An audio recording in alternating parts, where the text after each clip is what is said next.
Mr. Bomber, I do appreciate you sending me 29 emails over the last 37 minutes. I have checked with lead sources, and apparently we cannot use African bull elephants as players for the Clippers. Now, what the blue blaze is going on here? Who is this? Hello? Hello, who is this? That's a wrong number. I'm sorry about that. Anyway, apparently we're not allowed to use any kind of players that are non-human. Both the league and animal rights groups have said no siree. What is going on here? Hello? Hello? I'm gonna put this on vibrate. I'm getting frustrated. That will not happen again. You were asking me a question about elephants, and I was gonna try and give you an answer. What the heck is going on here? Hello? Hello? Who is this? Hello? I am getting so worked up. I need to bring it down a notch. Hey, pal, relax. I'm a hot tech guy. I'll put it on silent. Yeah, thank you. I just want to talk about I love the song. It's the Box Score theme. Hey, stop right now. I don't know a lot about sports, but I can drink a lot of beer. My motto is simple. C's get degrees. Need a long, inappropriate hug? I'm your man. I think I'm smarter than you, because I probably am. Howard Coward for Box Score. Hello and welcome to the Box Score. I'm Brock in Los Angeles, joined by the Danettes in the Milford, Connecticut. It was an NFL playoff weekend for the ages.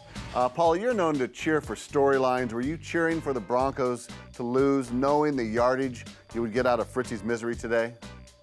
A good question. I don't know if the Broncos losing is a better storyline. I think today it is a good storyline for the Broncos losing, but long term, I think you'd rather have the Broncos in the mix. You want them crushed in the Super Bowl instead? It's one of those things where you'd rather see them lose dramatically? Honestly, you know what? Yesterday was a pretty good storyline. I mean, as far as they go, with Peyton Manning playing poorly, not even coming close to winning, that's a very good storyline for guys like us. But the Colts are a good team, an impressive team, not a storyline team. Is that fair to say? Yes. I mean, Andrew Luck, even what's the story with Andrew Luck? He's really freaking good and really young. And Bronco fandom aside, another chapter of Manning Brady to decide who's going to go to the Super Bowl. That's that would be nothing against a Colt Patriot matchup. But if you could have Manning and Brady do it one more time for the right to go to the Super Bowl, I think that makes it much more 42-17 New England win. I'm not saying Denver's going to win that game, and maybe they're better off having lost this time. I'm saying New England has killed the Colts the last 2 times they've gone. Yeah. Right. There are no storylines. Yeah, but Denver could have just as easily gotten crushed next Sunday if they would have got past the Colts. They didn't. No, they didn't. Yeah, it's over, Fritzy. Fritzy, you made a bet with Dan on Friday that if the Broncos lost, that you would have to grow an Andrew Luck beard going into the Super Bowl. Seton, how did he weasel his way out of that negotiation? I don't know. Somehow he got Dan to feel bad for him, which is not usually one of Dan's strong suits, especially when it comes to Pat Fritz. But yeah, I'm not really sure how that happened. All of a sudden, the beard thing just sort of went, oh, yeah, don't worry about that. Unless he decides to honor the bet. We'll just have you start Have singing. you ever grown a beard? Not for a long period of time. I've sometimes for a week or two, but then it got really itchy and. Itchy aside, though, I think aesthetically, it's not the worst. Yeah, it wasn't crazy, but sometimes it grows in for me a little patchy where there's like empty spots where like you'll have hair here. You're like a grizzly bear. Are you kidding? You're like the strongest beard of everybody. It grows thick and fast, but there's always like spots where hair isn't growing. And it's like steel wool patchy. after a week. We got to talk to DP about getting this back on. It shouldn't be off anyway. Yeah, I'm glad to not have to do the shave. But do you not have to? Why? That's the way I understand, because between the nationwide singing and the putting on the Luck jersey hat again. I'm not sure. If you shave, you could easily be facing a wheel punishment. I'm just telling you right now. I'm warning you. It's not fairness. I hope we're not doing double and triple jeopardy where things keep. So you're going to shave. Or you could have chosen to honor the original bet. I could have. But the way I understood it, the nationwide thing and the wearing the Luck thing again today for 2 hours was instead of in lieu of shaving. Yeah, you did allude right there, Fritzy, to the second tier punishment that Dan doled out, making you sing every word in the first hour to the jingle of Nationwide. I kind of like that idea better. Is Tony Dungy there? He is there, ready to talk to you. All right. Anything else that I'm missing there, Fritzy? I think you've got it all down, Pat. I just noticed my shoelaces untied. It was a rough day yesterday. My son Jordan shed many tears. So sad, but what can you do? It's amazing. That's one of those jokes that was really funny to start. Then I'm like, I don't know, are we beating this down? Then it got funny again. So I give you a lot of credit for sticking with it. Twitter had a very similar reaction where initially they thought it was cute, and then it started getting progressively meaner, like, enough of this, let's move on, it's not funny anymore. And a couple people were supportive, but then ultimately they were glad we shut it down as soon as possible. It was one of those things you can get away with for a segment or two, and then it was starting to irritate the world. I thought you did a nice job. Well, with the Broncos bowing out, Tony Dungy weighed in on Peyton Manning's future. Would you be surprised if he retired? I would not be surprised after that. I know how competitive he is, and he's not going to want to go out with a loss, but we'll see what happens. Wait, so you wouldn't be surprised if he retired? I wouldn't be surprised, but my guess is that he's going to come back. I don't think he wants to finish with a game like that. I would think, and what Peyton always does, he goes off, he's going to go hunting with Eli. They're going to be in a place where there's no cell phone reception. He's going to take about 10 days and get away from everything, and then he'll make his decision. So we aren't going to know right away, and the Broncos aren't going to know. Yeah, Tony knows Peyton as well as anybody, and I can't imagine, as bad as Peyton looked yesterday in overthrowing Sanders and other receivers and looking as bad as he did. Now we're finding out that he had a quad injury that he was playing with. I can't see him allowing that be his last game from all of our memories and his own to go out like that. Based on the way he played, I can easily see why he might consider retirement. But if he takes some time and doesn't rush to any quick decisions and heals up and everything, I think he wants his career to somehow end on a much more positive note than that loss against his former team yesterday. What if that happened to you and Dan suddenly retired and your last show was like a one beat writer booking show where it just... That would be tough to sit with. And that person had a bad phone line. Yeah, right. One guest, beat writer, bad phone line. That would be terrible. Right, like Rob Demovsky of the Green Bay Press Gazette. Nothing against Rob Demovsky. No, he's a perfectly good guest, but his cell phone goes down. Yeah, that would be horrible. After all the things you'd like to think you accomplished in your career, for the last one to go down like that. I would want another chance. Peyton can't do that. He has to do pretty much a whole season. If he's in, he's in. He can't go weeks 1 through 3 and then say, you know what, this wasn't a good idea. I'm out. We're 1-2, and we lost to San Diego week 2 or whatever. So yeah, I'd want to end on a positive note. So he'll come back. Well, McLovin, if Peyton retires, is his career a disappointment, and is Fritzy to blame for that retirement? Yes. In fact, Fritzy is to blame for that disappointment because I think deep down, secretly, his confidence was shaken when Todd showed up in a Colts jersey on Friday. I mean, Peyton watches the show every day. Yeah. It's DirecTV. Really distracting. Yeah, that was totally... What a trade. By the way, Peyton's got one record, 9 opening round losses, most ever in NFL history. Andy Dalton's coming at you, Peyton. Don't get cocky, buddy. You might want to come back just to protect that record. Dalton just won't have the yards, the touchdowns, or the Super Bowl ring. Other than that. Yeah, keep your eye in the rearview mirror there, Dalton. Okay, stick around. Things are getting overturned in the man cave, just like that.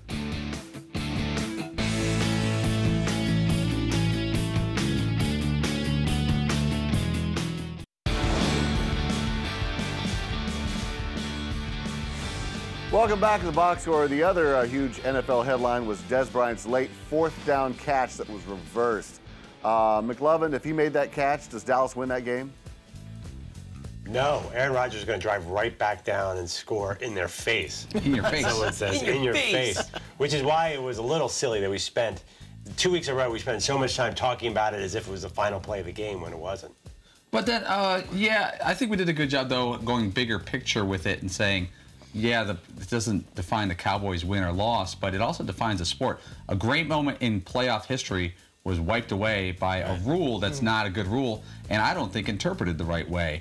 And I was watching that Lynn Swann catch from the Super Bowl the other day. He catches it, tips, he rolls on the ground, and the ball is in his hands, but it rolls off the ground. And then Butch Johnson in the Super Bowl had this unbelievable diving catch for the Cowboys against Denver, and he rolls and the ball comes up and he does this, but he caught it. He had 2 feet and his whole body in, but he didn't complete the catch. And it's weird that a league that embraces offenses has a rule in place that could take away the spectacular, which is, you think you want to accentuate and make sure the spectacular happens. It only happens once in a while, but I'm a Bears fan, and I remember watching that Calvin Johnson play. Like, he caught that. He beat the Bears with that catch. And for me to say anything else is to be a total homer who's lying to myself. Like, Dez just can't catch a break, though, it seems like. Yeah. You're like, dude was thrown out of college for having dinner with somebody. Yeah. That was kind of garbage. I mean, let's face it, that was, like, way overdone, Completely. right? Completely. Now, he's got this. Like, he always has this stuff that just seems sort of unfair. And all he does is catch the follows him ball. around. Just about to be the hero to lead them to the NFC title game. It's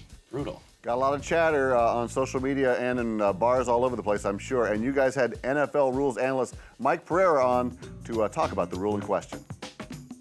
Would you change this rule? Yes, I would, but I don't know how. I mean, it's like a bit like the old tuck rule. I mean, you know, that was nonsensical to anybody, yet it was kind of a clear and defined rule that made it relatively easy in replay to look at, but it didn't make sense to anybody. And I use the old, we always did, quite frankly, 50 guys in a bar, 50 drunk guys in a bar. If you look at a play and you think it's a catch, then the rules ought to be somewhat aligned like that. And I think this is the same type of, you know, uproar that we got in 2010 with the Calvin Johnson play. It feels like a catch.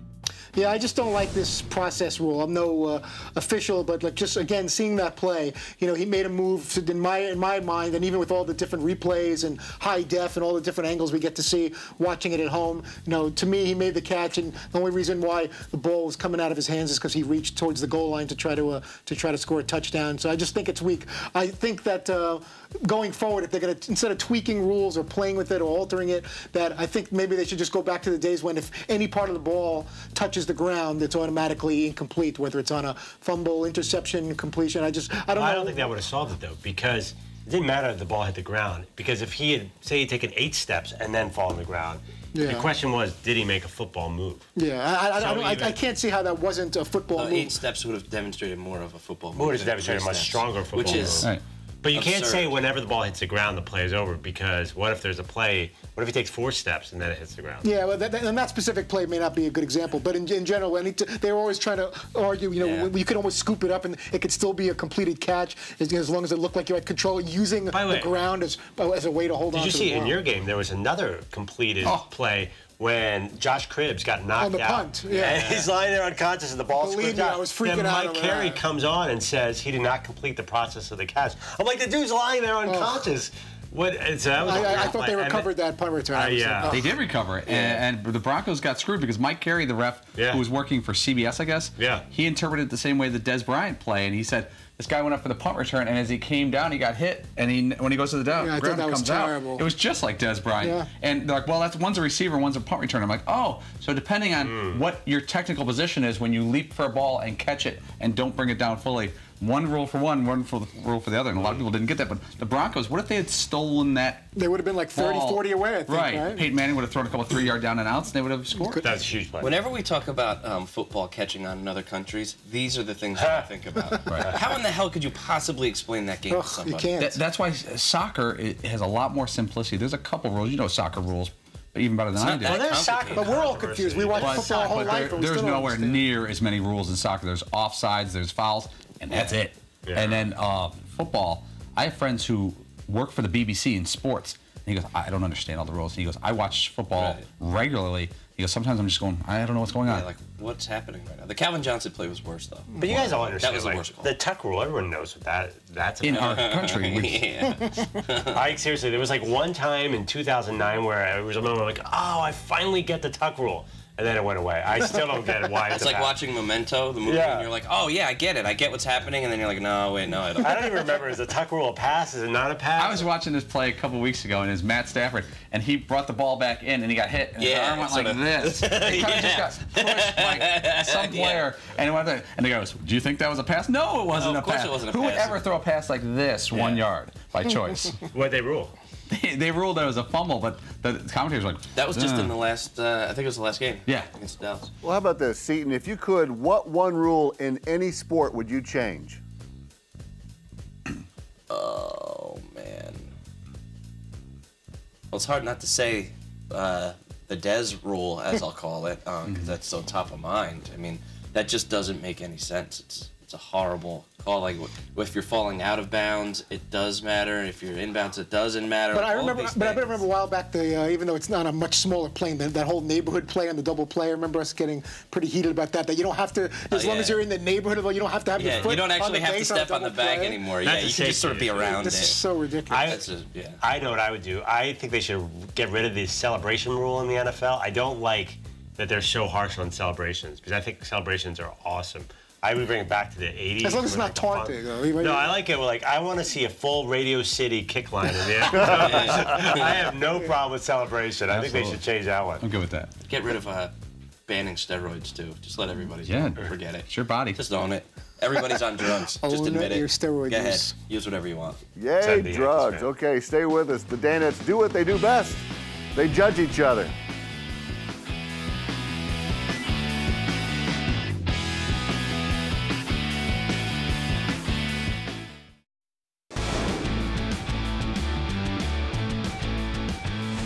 We are back here on the Box Score. Guys, America has a case of the Mondays. Let's turn that frown upside down with another edition of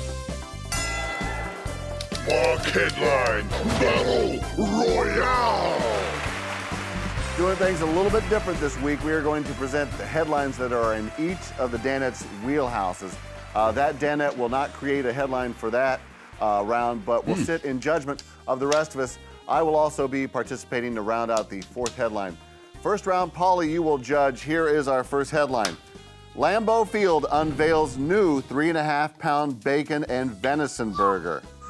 Let's start with McLovin. Well, I know Paulie is judging this, and he's very mean, so I try to go in the mean direction.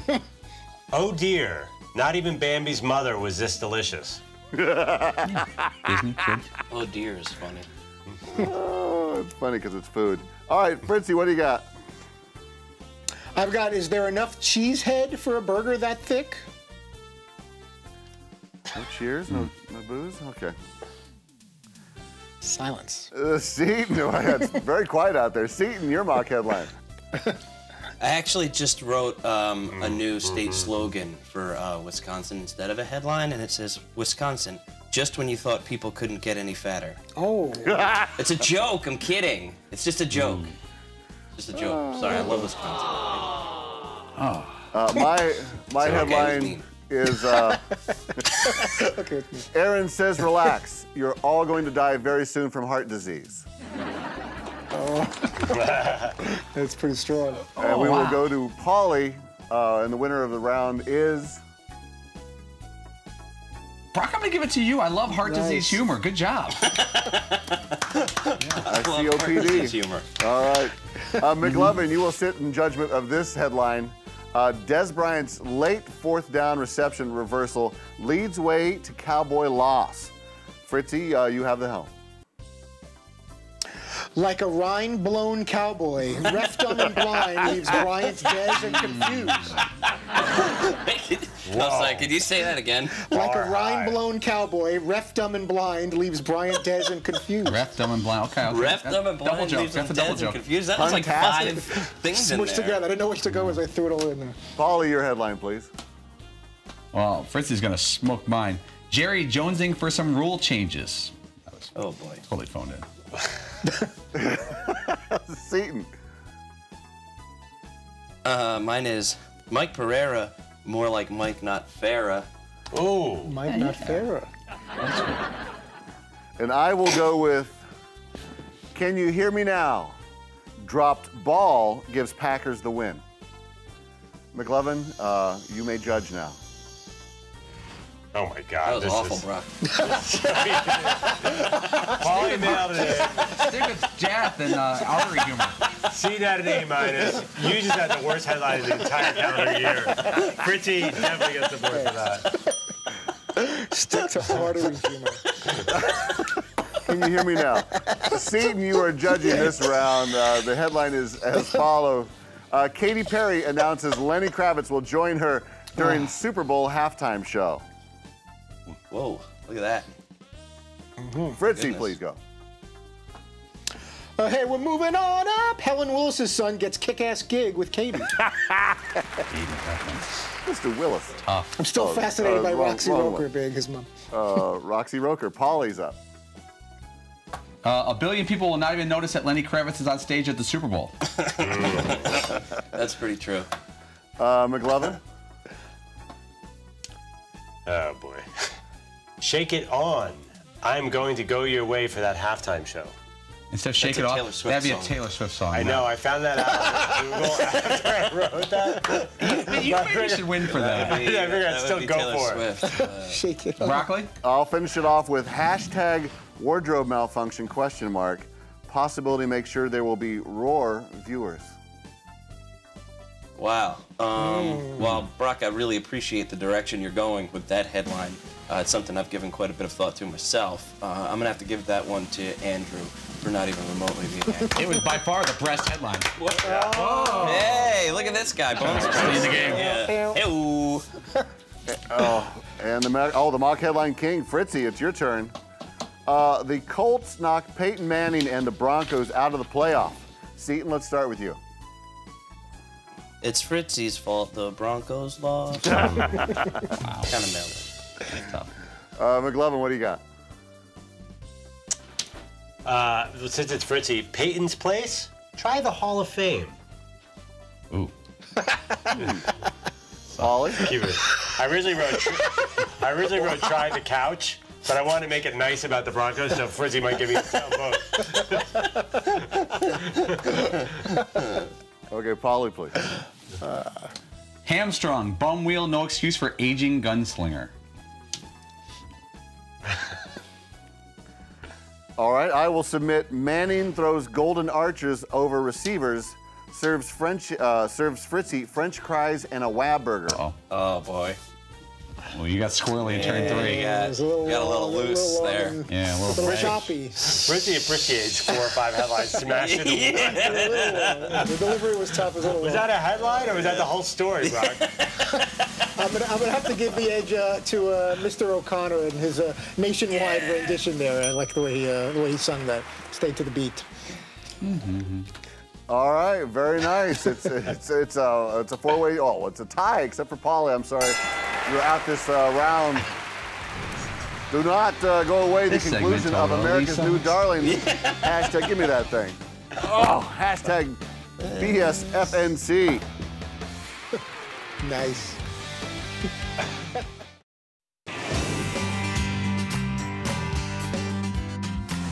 We are closing up shop here on the Box Score. A battle has waged for months now, separating men from, well, Fritzy. You know what time it is?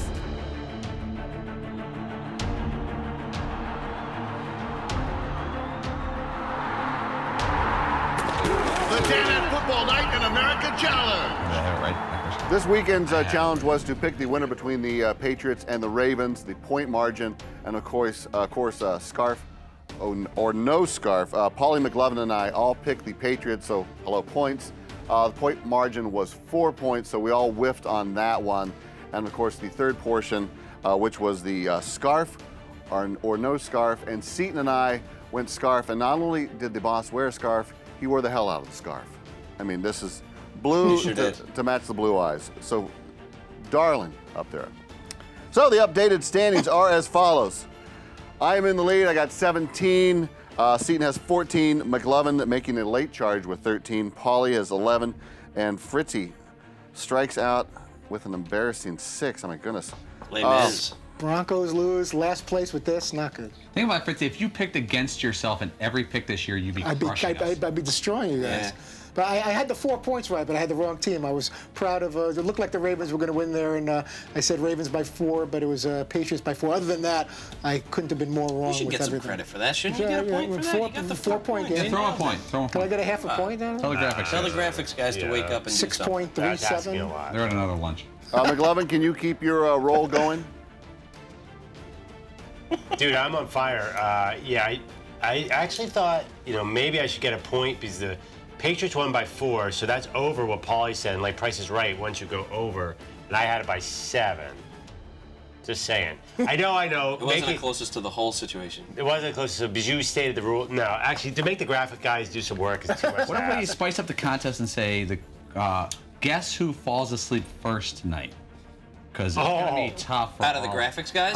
Yeah, no, they're asleep now. Out of the four of us, I wonder who. Brock, who do you think is going to fall asleep first tonight whilst watching the national title game? Oh my goodness, I am going to go with McLovin, and he will have his daughter in his arms while this happens. That's lovely, but watch out at 11:47. A alarm set for me, obligatory tweet to prove that I'm awake. It may or may not be automated, I don't know. But I'll definitely tweet like, hey, did you guys just see that State Farm commercial? Great run. Wow, what was with that call? Hell of a pass there by Johnson. Yeah, what was with that call? You could set up a tweet to go out at a certain specific time in advance. I didn't know that. Oh, Fritzy. You can also check it like once in a while. Oh, you can check it. Yeah, here we go. Twitter.